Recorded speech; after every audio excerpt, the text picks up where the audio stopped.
4 साल के BSc nursing का सबसे ज़्यादा underrated but most complicated subject कौन सा है? अगर ये क्वेश्चन मैं आपसे पूछूं तो 4 साल की बीएससी नर्सिंग के सिलेबस से आप कोई भी सब्जेक्ट बोल सकते हो, बट मेरे 4 साल के एक्सपीरियंस के हिसाब से अगर देखा जाए तो फार्माकोलॉजी एंड पैथोलॉजी ऐसा मोस्ट कॉम्प्लिकेटेड सब्जेक्ट है जिसके बारे में बहुत रेयरली ही कोई बात करता है, बट नर्सिंग स्टूडेंट सबसे ज़्यादा प्रॉब्लम इसी दो सब्जेक्ट में फेस करते हैं।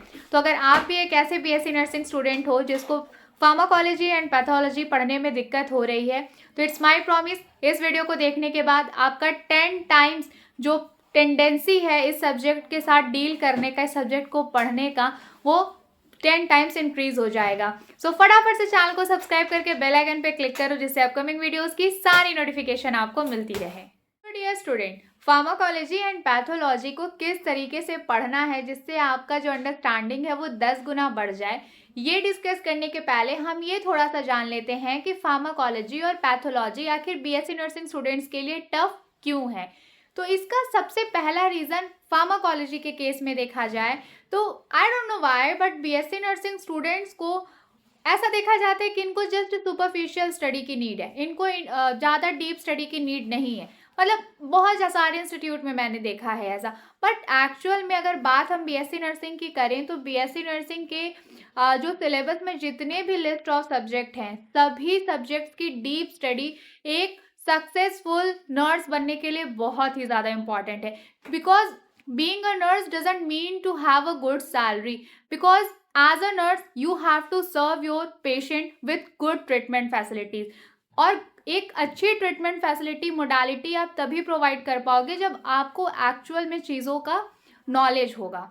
और फार्माकोलॉजी तो भाई पूरे ड्रग का ही एक स्टडी है ना, कि कौन से डिजीज कंडीशन में कौन सा ड्रग देना है, कौन सा ड्रग अवॉइड करना है, अगर कभी किसी ड्रग का ओवरडोज हो गया तो उस कंडीशन में पेशेंट की जान कैसे बचानी है।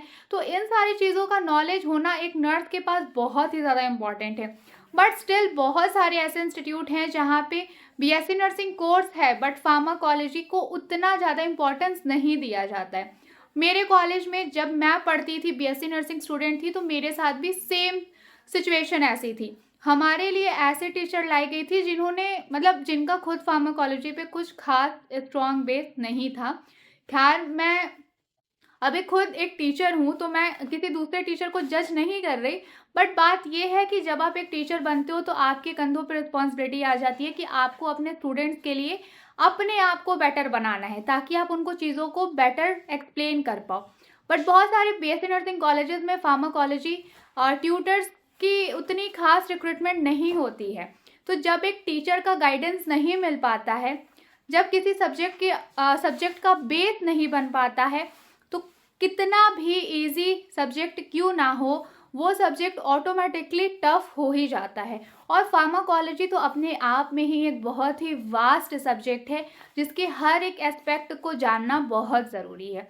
तो फार्माकोलॉजी पे स्टूडेंट्स को प्रॉब्लम होने का एक रीज़न ये भी है कि बहुत सारे बीएससी नर्सिंग कॉलेजेस में फार्माकोलॉजी के अच्छे टीचर्स नहीं होते हैं, जिसकी वजह से बीएससी नर्सिंग स्टूडेंट का जो फार्माकोलॉजी में बेस है वो स्ट्रॉन्ग नहीं बन पाता है। और किसी भी सब्जेक्ट में अगर आपका बेस स्ट्रॉन्ग नहीं होगा तो फिर ऑब्वियस सी बात है कि आप उस पर एक स्ट्रॉन्ग स्ट्रेंथ वाली बिल्डिंग नहीं बना पाओगे। दूसरी चीज़, फार्माकोलॉजी में ड्रग्स ही ड्रग्स हैं, मतलब आपको उधर मेडिसिन की ही स्टडी करनी है। तो मेडिसिन को समझने के लिए हमारे पास एक स्ट्रैटेजी होनी चाहिए, एक हमारे पास माइंड मैप होना चाहिए, क्योंकि हम इतने सारे ड्रग्स की मेडिसिन का काम, उसका इंडिकेशन, ठीक है, और उसका कॉन्ट्राइंडिकेशन, मतलब उसकी जो भी उसके एस्पेक्ट्स हैं उस ड्रग का, वो सब कुछ हम याद नहीं कर सकते जब तक कि हमारे पास कोई प्रॉपर माइंड मैप ना हो। तो जैसे कि मैंने बोला कि स्टूडेंट को अगर सही गाइडेंस नहीं मिल रही है या फिर अगर गाइडेंस मिल भी रही है तो किस तरीके से सब्जेक्ट पे अपनी पकड़ बनानी है, इसके लिए उनके पास कोई स्ट्रैटेजी नहीं है, तो ऑटोमेटिकली जो फार्माकोलॉजी है वो टफ हो जाएगी। तो फार्माकोलॉजी क्यों टफ है, ये पढ़ने के बाद, ये डिस्कस करने के बाद अब मैं आपको बताती हूँ कि इस प्रॉब्लम से आपको बाहर कैसे निकलना है। अगर मैं जो स्ट्रैटेजी आपको बताने जा रही हूँ, अगर आप इस तरीके से इस स्ट्रैटेजी को फॉलो करोगे ना, सो ट्रस्ट मी, आपका जो फार्माकोलॉजी को लेकर के प्रॉब्लम है ना, वो जस्ट यूं से सॉल्व हो जाएगा। क्योंकि मैं भी भाई जब स्टूडेंट थी ना, तो फार्माकोलॉजी में फेल होने की नौबत आ गई थी, बट एट लास्ट मैंने अपने अंदर आप बोल सकते हो कि सारा इनकरेज इकट्ठा करके खुद को मैंने संभाला और मैंने खुद को समझाया कि ठीक है, जैसे मैंने बाकी सब्जेक्ट में सेल्फ स्टडी कर करके सेमेस्टर पास किया है, तो भाई फार्माकोलॉजी में भी मेहनत करके पास हो जाऊंगी। तो वही स्ट्रैटेजी, वही टेक्निक मैं आज इस वीडियो में आपके साथ शेयर करूंगी, जिससे आप भी इजीली फार्माकोलॉजी पढ़ के समझ के सेमेस्टर में पास हो जाओ। ओके, सो फाइनली अब डिस्कस करते हैं कि फार्माकोलॉजी पढ़ना कैसे है। तो देखो, फार्माकोलॉजी में हमको ड्रग्स पढ़ना होता है। तो सबसे पहले जिस भी ड्रग को आप पढ़ रहे हो, जिस भी सिस्टम के, बॉडी सिस्टम के लिए ड्रग को आप पढ़ रहे हो, जैसे कि अगर आप रिस्पायरेटरी डिजीजेस में यूज़ होने वाले ड्रग को पढ़ रहे हो, तो प्रॉपर आपका जो ड्रग है एक क्लासिफिकेशन के फॉर्म में होना चाहिए, एक कैटेगरी के फॉर्म में होना चाहिए। जैसे कि रिस्पायरेटरी कंडीशंस में यूज़ होने वाले जितने भी ड्रग्स हैं, सबकी एक रिस्पायरेटरी ड्रग कैटेगरी करके इस तरीके से पूरा उसमें सारा लिस्ट आउट कर लो, ठीक है। इससे आपके सामने अगर कोई भी ड्रग आ जाएगा तो आपको कन्फ्यूज़न नहीं होगा, ठीक है। आपको क्लियर रहेगा कि हाँ, ये ड्रग रिस्पायरेटरी वाली लिस्ट में था, तो ये रिस्पायरेटरी कंडीशन में यूज़ होने वाला ड्रग है, ठीक है। क्योंकि हमको अपना बेस स्ट्रॉन्ग करना है ना, तो उसके लिए हमको थोड़ा बहुत स्मार्ट टेक्निक यूज़ करना पड़ेगा। तो आपको ड्रग कैटेगरी वाइज पढ़ना है। रिस्पायरेटरी यूजेस वाले ड्रग्स पढ़िए, गैस्ट्रोइंटेस्टाइनल जो यूजेस वाले ड्रग्स होते हैं उनका एक अलग कैटेगरी बनाओ, ठीक है। और आपका ये जो स्किन इन्फ्लामेशन, इन्फेक्शन से रिलेटेड जितने ड्रग्स हैं उनका एक अलग कैटेगरी बनाओ। इस तरीके से करके आपको सबसे पहले ड्रग्स को कैटेगरी वाइज लिस्ट आउट कर लेना है कि आपके एंटीहिस्टामिन कितने ड्रग्स हैं, ठीक है। उसके बाद आपके एंटीपायरेटिक, एंटीबायोटिक, इस तरीके से ड्रग का क्लासिफिकेशन तैयार कर लो, ड्रग की कैटेगरी तैयार कर लो, ठीक है। वैसोडायलेटर, ब्रोंकोडायलेटर, कौन सा ड्रग किस कैटेगरी में आता है आपको पता होना चाहिए। हर एक स्पेसिफिक कैटेगरी पहले समझो, उसका प्रॉपर लिस्ट बनाओ, फिर उस कैटेगरी में कितने ड्रग्स आते हैं, कितने मेडिसिन्स आती हैं, ठीक है। वो सारी मेडिसिन्स का आपको प्रॉपर लिस्ट बनाना है, ओके। देन आपका आता है, देखो सबसे ज़्यादा ना कन्फ्यूज़न हमको कब होती है, हम किसी तरीके से गिरते पड़ते संभलते कंफ्यूज होते दवाओं का नाम याद भी कर लेते हैं ना, बट उस मेडिसिन का इंडिकेशन भूल जाते हैं, उस मेडिसिन का साइड इफ़ेक्ट भूल जाते हैं, कॉन्ट्राइंडिकेशन भूल जाते हैं। और ये प्रॉब्लम हमको तब होती है ना जब हमने मेडिसिन को कैटेगरी वाइज नहीं पढ़ा है। क्योंकि अगर हम मेडिसिन को कैटेगरी वाइज पढ़ेंगे ना, समझ करके प्रॉपर लिस्ट बना करके, तो उसी पॉइंट पे उस मेडिसिन का इंडिकेशन, उस मेडिसिन का साइड इफ़ेक्ट और उस मेडिसिन का कॉन्ट्राइंडिकेशन हमको ऑटोमेटिकली हमारे माइंड में फिट होता जाता है, हमको आइडिया लगता जाता है। तो बहुत बार ऐसा होता है कि लाइक हमने जस्ट ड्रग का क्लासिफिकेशन, ड्रग की कैटेगरी बहुत अच्छे से तैयार की है, इसलिए हमको साइड इफ़ेक्ट, इंडिकेशन, कॉन्ट्राइंडिकेशन पढ़ने में दिक्कत नहीं आया है। तो ये सबसे ईजीएस्ट और बहुत ही स्मार्ट टेक्निक है कि जब भी आप फार्माकोलॉजी पढ़ो, तो जब भी आप मेडिसिन पढ़ रहे हो, तो वो मेडिसिन कौन सी कैटेगरी में है पहले उसकी कैटेगरी देख लो, ठीक है। उसके बाद जब भी नोट्स बनाओ तो उसी मेडिसिन का पहले आप लिखो कि कौन सी वो कैटेगरी में आता है, ठीक है। उसका आपका ये देखो कि मैकेनिज्म ऑफ एक्शन क्या है। जब आप कैटेगरी बना के लिखोगे तो आपको मैकेनिज्म ऑफ एक्शन भी समझने में और लिखने में बहुत आसानी हो जाएगी, ठीक है। तो मैकेनिज्म ऑफ एक्शन लिखने के बाद जैसे ही आपको मैकेनिज्म ऑफ एक्शन समझ में आएगा, इंडिकेशन मीन्स वो मेडिसिन किस काम में आती है, इंडिकेशंस आपको समझ में आ जाएगा कि इंडिकेशन में क्या क्या पॉइंट्स लिखने हैं। देन साइड इफ़ेक्ट्स क्या हो सकते हैं उस ड्रग के, और कॉन्ट्रा इंडिकेशन क्या होता है उस ड्रग का, कि कौन से केस में ये सारी मेडिसिन को हम नहीं देते हैं। तो अगर इस तरीके से आप हर एक मेडिसिन को पढ़ोगे तो पूरी फार्माकोलॉजी आप ईजिली पढ़ लोगे, याद कर लोगे, और इन फ्यूचर अगर आपका बीएससी नर्सिंग कंप्लीट करने के बाद नर्सिंग ऑफिसर या फिर स्टाफ नर्स या फिर कम्युनिटी लेवल पे कम्युनिटी हेल्थ ऑफिसर के पोस्ट पे काम करने का अगर आपका थोड़ा बहुत भी मन है या फिर बहुत ज़्यादा मन है, तो क्लिनिकल फील्ड में आपका ये फार्माकोलॉजी का जो नॉलेज है वो पेशेंट की जान बचाने में और आपको एक और स्पेसिफिक नर्सिंग केयर प्रोवाइड करने के लिए बहुत ही काम आने वाला है। तो अगर फार्माकोलॉजी में प्रॉब्लम हो रही है तो मैंने जो टेक्निक आपको बताई है इस हिसाब से आप पढ़ाई करो।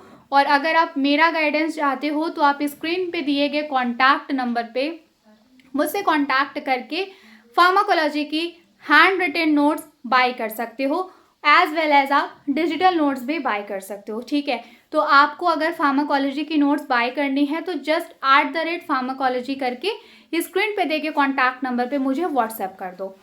मैं अपने स्टूडेंट्स के लिए एक स्पेसिफिक नोट्स डिज़ाइन करती हूँ, रेडी करती हूँ, प्रिपेयर करती हूँ, जिसमें प्रॉपर सबसे ज़्यादा जो मोस्ट कन्फ्यूजिंग रहता है, जैसे कि एक जैसा नाम है लेकिन काम अलग अलग है, इस टाइप वाले ड्रग की प्रॉपर लिस्टिंग। ठीक है, एक जैसा नाम नहीं है लेकिन काम एक ही जैसा है, ऐसे वाले ड्रग की एक अलग प्रॉपर लिस्टिंग।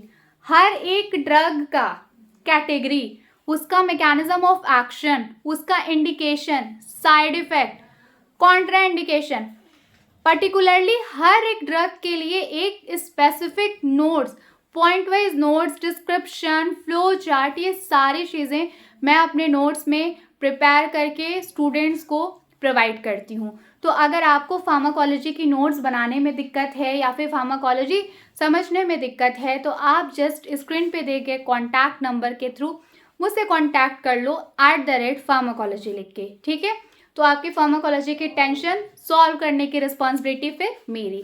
सो ये था फार्माकोलॉजी का बात। अब हम डिस्कस करेंगे कि भाई पैथोलॉजी, इसको भी कोई डिस्कस नहीं करता बट एक्चुअल में पैथोलॉजी बहुत कंफ्यूजन क्रिएट करता है। और यस, बीएससी नर्सिंग स्टूडेंट को भी फार्माकोलॉजी, पैथोलॉजी जैसे कॉम्प्लिकेटेड सब्जेक्ट्स पढ़ने हैं, तो भाई हम टेंशन लेके क्यों पढ़ें, क्यों ना हम इस सब्जेक्ट को एन्जॉयमेंट के साथ और अपनी अंडरस्टैंडिंग के साथ पढ़ें। तो फार्माकोलॉजी की प्रॉब्लम को सक्सेसफुली डील करने के बाद अब हम डिस्कस करते हैं कि पैथोलॉजी कैसे पढ़नी है। पर दोबारा से याद दिला दूं, चैनल को सब्सक्राइब करके बेल आइकन पे ज़रूर क्लिक करो, क्योंकि इस चैनल पे time to time BSc nursing student के लिए मैं यूजफुल वीडियोस अपलोड करती रहती हूँ। हाँ, अभी थोड़े टाइम से ये जो आप कह सकते हो कि जो कंटिन्यूटी है लॉन्ग वीडियोस अपलोड करने की, वो थोड़ी सी ब्रेक हो गई है, but don't worry, I am trying my best to upload a regular useful videos in a long form. ठीक है, तो चैनल को सब्सक्राइब करके बेल आइकन पे ज़रूर क्लिक कर लो ताकि अपकमिंग वीडियोस की सारी नोटिफिकेशन आपको मिलती रहे। और अभी वीडियो ख़त्म नहीं हुई है, अभी हमें पैथोलॉजी भी डिस्कस करना है। ओके, सो फार्माकोलॉजी सब्जेक्ट में आने वाली प्रॉब्लम और उस प्रॉब्लम के साथ कैसे डील करना है, ये डिस्कस करने के बाद अब हम बढ़ते हैं पैथोलॉजी की प्रॉब्लम और उसके सोल्यूशन की तरफ। तो भाई पैथोलॉजी सब्जेक्ट एक्चुअल में है क्या? तो पैथोलॉजी में बेसिकली हम वो पढ़ते हैं कि जब हमें कुछ डिजीज़ होती है, कुछ बीमारी होती है, तो उस डिजीज़, उस बीमारी की वजह से हमारी बॉडी में क्या फिजियोलॉजिकल चेंजेस होते हैं सेलुलर लेवल पे। ठीक है, जस्ट बेसिक सा सिंपल सा इसका डेफिनेशन आप यही समझ लो। इस सब्जेक्ट का मतलब ये है कि जब भी हमें कुछ डिजीज़ होता है तो उस डिजीज़ की वजह से, अगर वो जिस भी पैथोजन की वजह से वो डिजीज़ हुआ है, ठीक है, उसका हमारी बॉडी की फिजियोलॉजी, मतलब हमारी बॉडी की फंक्शनिंग पे, सेलुलर एक्टिविटीज़, हमारे सेल की एक्टिविटीज़ पर क्या इफेक्ट पड़ा है, इस पूरे कॉन्सेप्ट को हम पैथोलॉजी सब्जेक्ट के अंडर डिस्कस करते हैं। तो अगेन बेटा, अगर हमारा बेसिक कॉन्सेप्ट क्लियर होगा तभी हम पैथोलॉजी की स्ट्रॉन्ग नॉलेज वाली बिल्डिंग तैयार कर पाएंगे। अगेन, जो फार्माकोलॉजी वाली प्रॉब्लम है वही सेम प्रॉब्लम पैथोलॉजी से रिलेटेड भी बहुत सारे नर्सिंग कॉलेजेस में देखने को मिलता है कि फार्माकोलॉजी, पैथोलॉजी और जेनेटिक्स जैसे इम्पॉर्टेंट सब्जेक्ट के लिए अच्छे टीचर्स को हायर ही नहीं किया जाता है, क्योंकि बहुत सारे कॉलेजेस में पूरा जो फोकस होता है जो नर्सिंग के बेसिक मेन सब्जेक्ट हैं, जैसे कि nursing foundation, mental health nursing, child health nursing, OBG, इन सारे सब्जेक्ट पे ही फोकस किया जाता है। ठीक है, उन सारे सब्जेक्ट पे फोकस करना बहुत ज़्यादा ज़रूरी है, बट फार्माकोलॉजी और पैथोलॉजी को हम इग्नोर नहीं कर सकते हैं, क्योंकि पेशेंट केयर में एक जो फार्माकोलॉजी और पैथोलॉजी का नॉलेज होना बहुत ही ज़्यादा ज़रूरी है। तो पैथोलॉजी को समझना का एक जो बहुत ही ईजी सा रास्ता है जो आप अपना सकते हो अपनी पढ़ाई में, अपने नोट्स में। सबसे पहली चीज़ ये देखो कि कौन से कंडीशन का पैथोलॉजी आपको पढ़ना है, पैथोफिजियोलॉजी आपको पढ़ना है। जब आप किसी डिजीज़ का पैथोफिजियोलॉजी बहुत अच्छे से समझ जाओगे ना, तब उसको पढ़ो आप, उसकी एटियोलॉजी क्या है आपको अच्छे से समझ में आ जाएगा। डिजीज़ की पैथोफिजियोलॉजी, उसका एटियोलॉजी क्लियर करने के बाद आप ये देखो कि उस डिजीज़ की वजह से सेलुलर लेवल पे क्या चेंजेस आ रहे हैं, देन उसका हीलिंग प्रोसेस क्या है, उस कंडीशन में इन्फ्लेमेशन का कुछ मैकेनिज्म है क्या, इन्फेक्शन हो रहा है तो कैसे हो रहा है। ये सारी चीज़ें ना आपको एक एक पॉइंट पे पूरा डीप फोकस कर करके धीरे धीरे नॉलेज की सीढ़ियाँ बनानी होगी, तब जाके पैथोलॉजी जैसा कॉम्प्लिकेटेड सब्जेक्ट आपको समझ में आएगा। बट आपके लिए एक प्लस पॉइंट यहाँ पे ये हो जाता है नर्सिंग में कि फार्माकोलॉजी और पैथोलॉजी कंबाइंड वे में हम कहीं ना कहीं पढ़ते हैं, तो एक तरीके से जो हमारा ये बर्डन है वो स्प्लिट हो जाता है, ठीक है। बट अगर आप सोच रहे हो कि यार बिना मेहनत के फार्माकोलॉजी पैथोलॉजी में पास हो जाएंगे, तो बेटा बहुत गलत सोच रहे हो। इसका पेपर ना टफ आता है, टू द पॉइंट क्वेश्चंस आते हैं, इसमें आप कोई कहानी नहीं लिख सकते।